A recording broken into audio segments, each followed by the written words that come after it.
Olá, está começando mais um Papo sobre Educação. Aqui com a gente a professora Marciana Klima, que vai contar sobre os recursos tecnológicos na educação. Professora Marciana, muito bem-vinda ao nosso programa, é um prazer recebê-la aqui.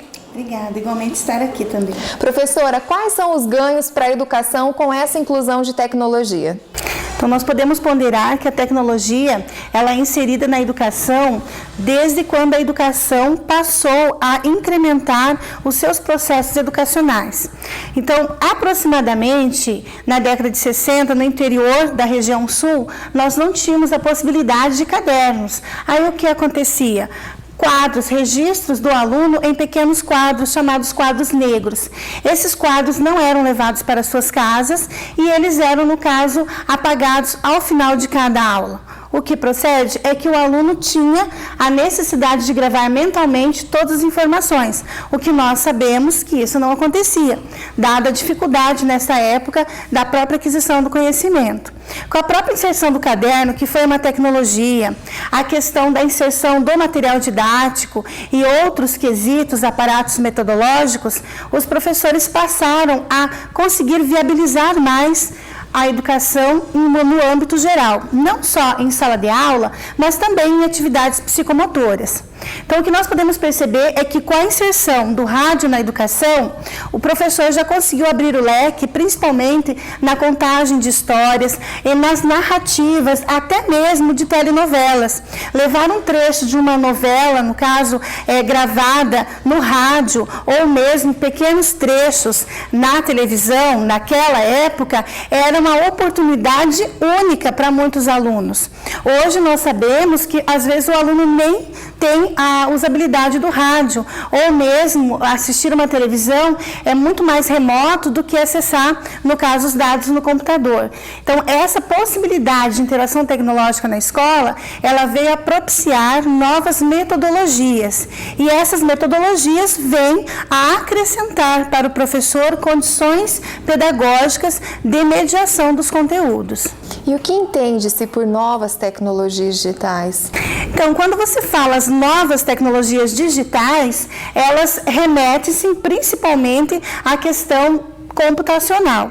E a partir desse recurso do computador, que nós temos aí um marco na educação, na década de 90, com a inserção de muitos computadores em muitas escolas no Brasil, nós podemos perceber que os professores tiveram a condição de levar o áudio, que antes era só do rádio, e levar também o visual, que era ou da televisão em algumas cenas sem o áudio, ou mesmo do retroprojetor, que era feito apenas com lâminas.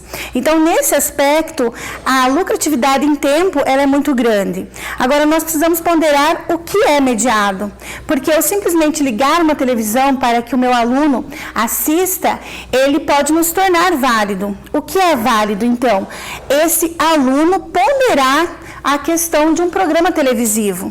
Então, em último caso, se o professor for levar um programa que não é adequado ao conteúdo curricular, que pode ocorrer do professor perceber que o programa, no caso, vamos dizer assim, um curta-metragem transmitido no Fantástico, ou enfim, em uma rede aberta de televisão. O professor leva o conteúdo, os alunos assistem e podem agir ali criticamente sobre o conteúdo, desde a questão de veracidade dos fatos até a questão de produção, não é?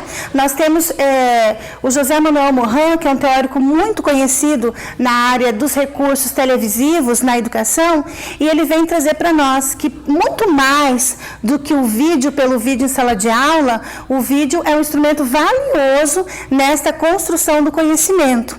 E a tecnologia computacional, ela é muito mais por quê? Porque o professor pode pausar as informações, retomar, discutir. Se de repente há um curta-metragem e os alunos questionam que poderia ser diferente, por que não editar esse filme e fazer um final diferente, um início diferente? Então, essas possibilidades, elas são enormes dentro dessa qualidade digital, dentro dessa qualidade tecnológica. Hoje nós temos um aluno que simplesmente pega uma máquina digital e sai fazendo pequenos filmes, não é? Então, por que não o professor, de repente, trabalhar com essas pequenas gravações que ele faz de uma forma doméstica sobre algum conteúdo que ele foi observar? Mesmo um inseto, um outro animal que ele antes observava e trazia anotado na prancheta, hoje ele pode observar, filmar, assistir o que ele filmou e poder traçar o seu entendimento. E como usar a tecnologia a favor do aprendizado no dia a dia mesmo? Então, a partir do momento em que o professor passa a constituir essas tecnologias, a mudar a sua visão enquanto novo, os ganhos são inúmeros. Muitas vezes o professor até fala, não, eu gosto do computador em sala de aula, eu até uso, não é? Mas a gente percebe que ele tem um pouco de receio. Por quê? Porque as formações de licenciatura, elas nem sempre possuem uma disciplina específica de tecnologia voltada para a educação ou dos aparatos tecnológicos. Então, às vezes, há um professor que não teve nenhuma formação neste campo e que ele se vê diante da tecnologia e se vê muitas vezes inseguro na utilização. Então, o que é importante também trabalhar enquanto família, enquanto alunos, enquanto docentes? Que todo mundo está aprendendo e que os professores muitas vezes não dominam todos aqueles softwares que o aluno às vezes domina. Então, por exemplo, o aluno gosta muito de editar filmes, ele trabalha com Movie Maker. E aí ele vem para a escola, né, para o colégio, e traz um filme editado no Movie Maker, aquele filme maravilhoso, aos olhos de um adolescente, de uma criança aí de 8, 9 anos. E aí o professor fica inseguro porque ele fez aquele material e o professor não tem operacionalização do próprio software. Então, o que acontece? Em alguns momentos, é importante que o professor valorize o conhecimento que o aluno traga, não é? Neste aspecto tecnológico. Em todos os momentos, precisa analisar o que o aluno conhece do conteúdo. Isso indiferente de tecnologia ou não. Mas, no âmbito tecnológico, é importante salientar que, a partir do momento que o professor percebe que o aluno tem potencialidades tecnológicas a mais do que, de repente, um outro, ou mesmo do próprio professor, estar aberto para discutir, olha, como é que você produziu esse material? Você gostaria de fazer um material diferente? Você gostaria de fazer uma mediação com os seus colegas, e mesmo comigo, enquanto professor, de como, no caso, poderia ser feito novos vídeos? Então, por que não pedir para que os alunos possam produzir vídeos domésticos para depois, quando ele estiver no ensino médio, no ensino superior, ele puder trazer trabalhos científicos representados através da questão midiática e tanto quanto a questão presencial, que é a produção que ele tem. Então, ele produz, ele interage com o grupo e traz essa produção de tal forma, digital ou arquivada, de alguma outra forma. E com a internet e com as redes de comunicação em tempo real, isso abre novos espaços para o processo ensino-aprendizagem?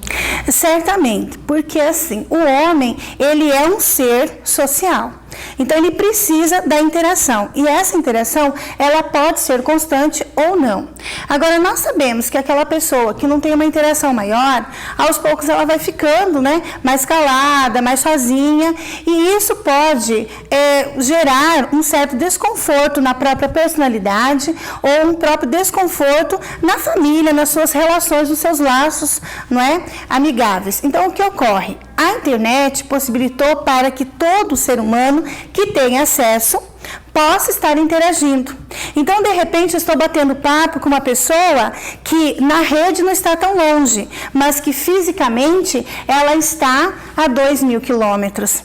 Então, essa interação é primordial e nós chamamos essa interação de uma interação proativa, porque é justamente aquela interação que a escola precisa, que a pessoa constrói o seu conhecimento. Ele fala do outro lado, a outra pessoa digita rapidamente falando, e quais são as fases de nós estarmos determinando, né? Entre parênteses, o RS para identificar risos, os sinais de pontuação para dizer estou feliz, estou zangado, enfim, vários ícones podem ser usados para a manifestação das emoções.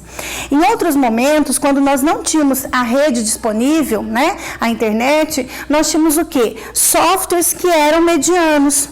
esses softwares propiciavam, de certa forma, uma construção de conhecimento, mas ela acabava barrando na própria criação. E como no caso nós sabemos que muito antes do homem ser Homo sapiens, ele é Homo ludens, o homem da criação, o homem da ludicidade, o ser humano tem muito para criar. E ele pode criar significativamente, agora com softwares que ele possa estar aberto a essa criação. Então, assim, é importante que o professor explore esses softwares.